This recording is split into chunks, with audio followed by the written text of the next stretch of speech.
Meetings. You are known by the meetings you attend.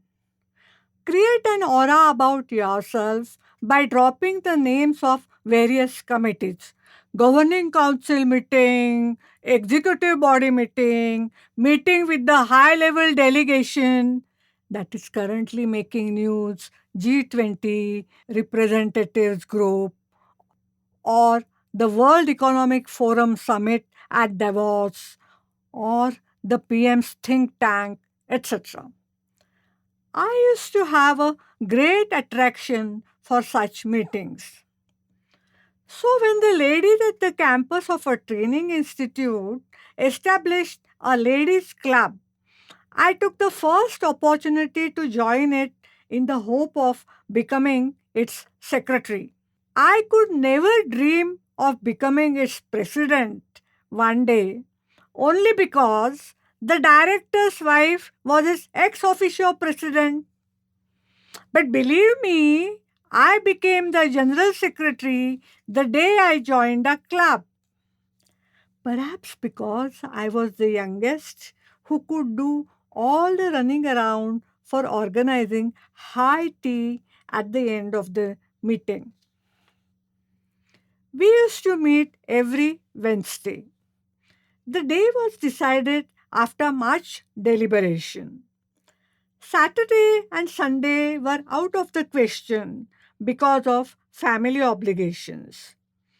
Ladies opposed Mondays, Tuesdays, Thursdays, and Fridays because one member or the other observed a fast on these days. What's the use in coming to the club if we cannot enjoy high tea? They argued. It was beyond their imagination that by merely adding biscuits to normal tea made it a high tea. So the safest and the only day left was Wednesday. When I became the general secretary, a couple of ladies were disappointed. Naturally so, because they had an eye on this designation.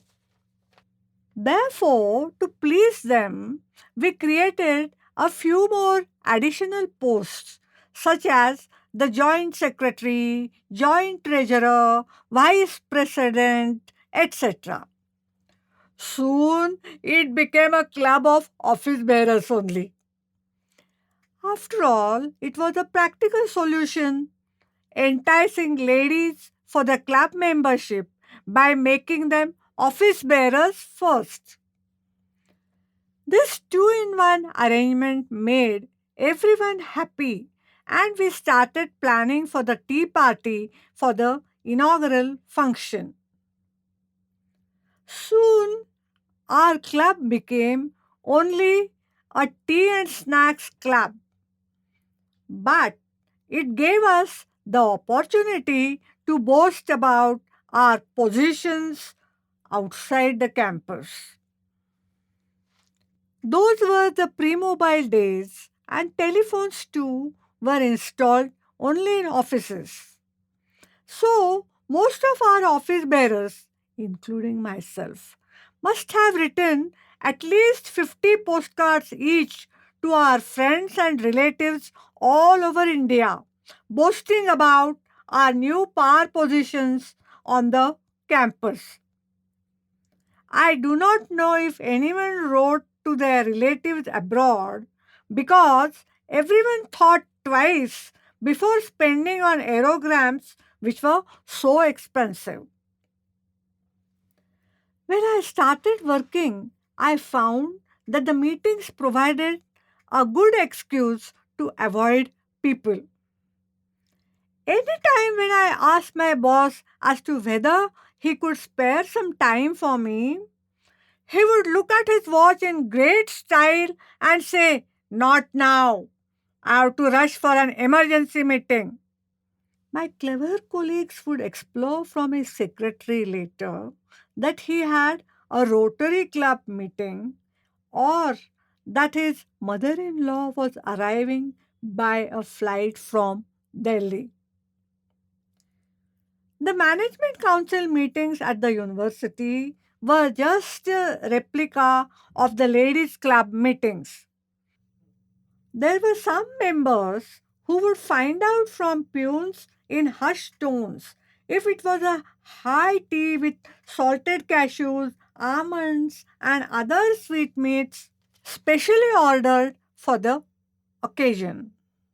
Their art of multitasking enabled them eating and texting simultaneously while listening to the discussion only if anybody bothered to question the chairman. This was much after the integrity of a renowned vice chancellor was long forgotten.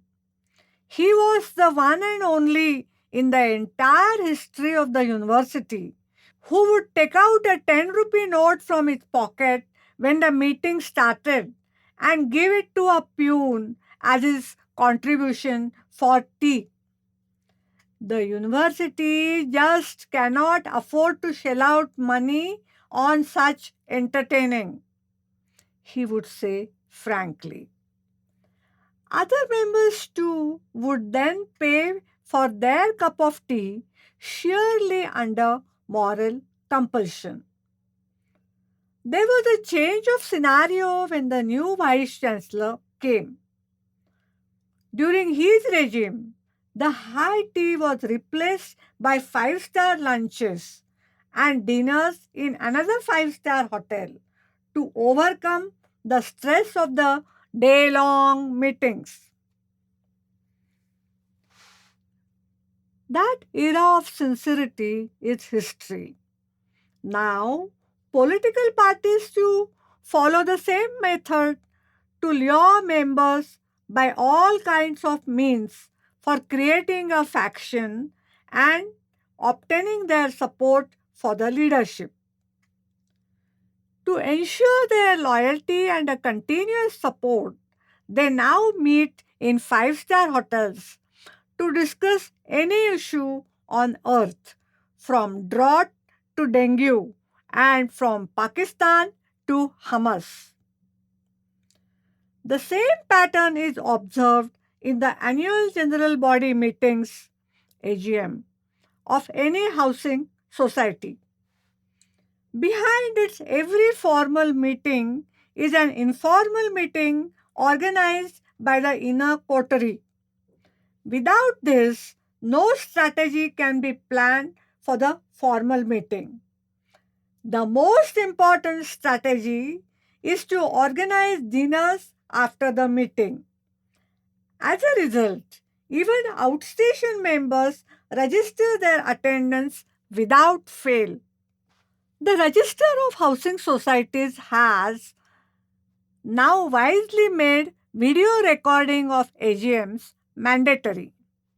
Perhaps he realized that people have lost their habit of writing. This has helped save several hours that were wasted in writing minutes. Thanks to this directive, members have started raising their hands enthusiastically to speak in the meeting.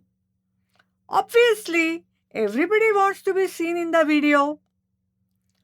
P.A. Sangma, the late Speaker of our Parliament, knew this psychology perfectly. When the MPs, that is, members of Parliament, created a ruckus in the House, he ordered to switch off cameras.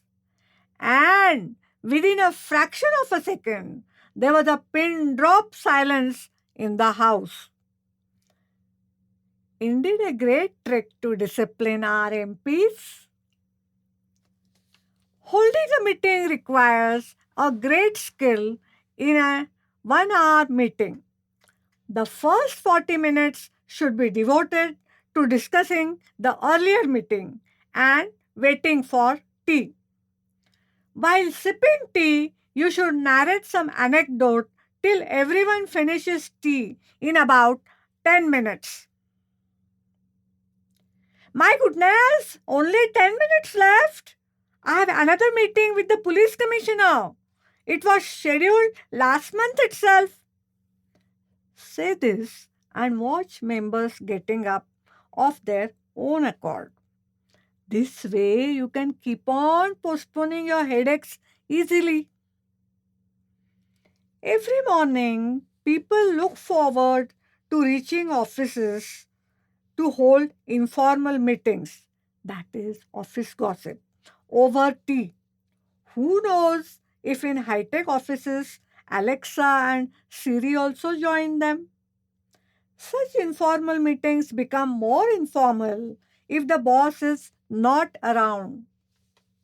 Our meetings start from the day we enter into this world, and they continue till we take an exit from here. After all, they are the basic purpose of life. We are born to meet people,